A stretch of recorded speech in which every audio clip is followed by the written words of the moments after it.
ભાવનગરમાં નકલી દારૂકાંડ મામલે એસએમસીના વડા ગગનદીપ ગંભીર રીતે પ્રતિક્રિયા આપી હતી. છેલ્લા 5 દિવસથી તેઓ ભાવનગરમાં આ મામલે આરોપીઓથી લઈને અધિકારીઓ સુધીના લોકોની પૂછપરછ હાથ ધરી રહ્યા છે. આજે તેમણે જણાવ્યું હતું કે શાહિદોની પૂછપરછ પૂરી કરવામાં આવી છે. તેમને ગાંધીનગર સુધી બોલાવવા ન પડે તે માટે તેઓએ અહીંયા આવી પૂછપરછ હાથ ધરી હતી.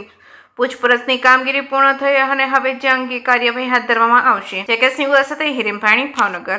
અત્યાર સુધી જેટલા ભાવનગરના જો શાહિદો હતા એમને તપાસવામાં આવ્યા છે. અમે એટલા માટે કામ કરતા હતા કે આ લોકોને અમે ગાંધીનગર સુધી નહીં બોલાવવું પડે ઇન્કવાયરીના કામે.